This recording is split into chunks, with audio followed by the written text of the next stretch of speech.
எப்படி அணுகப் போகிறீங்க? திமுக ஆளும் கட்சி இந்த தேர்தலை எப்படி பார்க்குறீங்க? இந்த தேர்தலில் வந்து இந்த ஈரோடு இடைத்தேர்தல் என்பது ஒரு ரெஃபரண்டம். இந்த ஆட்சிக்கான அங்கீகாரமாக அந்த தேர்தலில் பெறப்போகக்கூடிய வெற்றி அமையப் போகிறது அப்படின்றதுல மிகவும் நம்பிக்கையாக இருக்கிறோம். இப்போ பார்த்தீங்க அப்படின்னா ஆன்டி இன்கம்பன்சி கேள்விப்பட்டிருக்கோம். இப்போ வந்து ஒரு ப்ரோ இன்கம்பன்சி வேவ் தான் தமிழ்நாட்டில் வீசிக்கொண்டிருக்கிறது.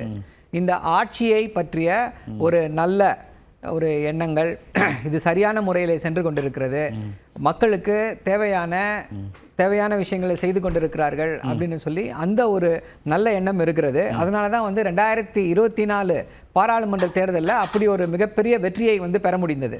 ஸோ இப்போ நம்ம 6 மாதம் கழித்து இருக்கிறோம். அந்த 6 மாதத்தில் எந்த விதமான ஒரு மிகப்பெரிய மாற்றங்களும் கிடையாது. ஸோ அந்த அடிப்படையில் பார்த்தீங்க அப்படின்னும் பொழுது கண்டிப்பாக இது வந்து ஈரோடு இடைத்தேர்தல் வந்து இந்தியா கூட்டணிக்கு ஒரு மிகப்பெரிய வெற்றியை தரப்போகிறது. இப்போ இவங்க என்ன செய்ய போகிறாங்க?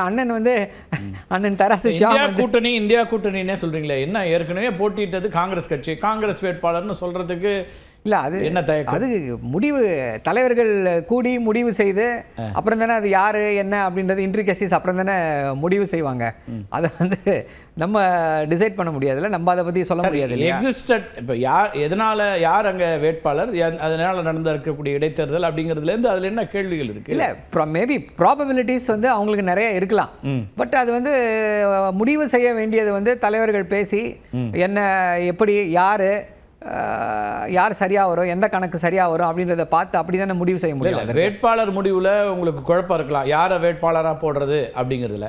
கட்சி எதுங்கிறதுல கன்ஃபியூஷன் இருக்கக்கூடாதுல்ல, அதானே இணக்கமாக இருக்கிற. அதாவது எப்படின்னா கன்ஃபியூஷன்லாம் ஒரு கன்ஃபியூஷனும் கிடையாது. ஆனால் ஒரு ஸ்போக்ஸ் பர்சனாக என்னால் என்ன சொல்ல முடியுமோ அதை தான் என்னால் சொல்ல முடியும்.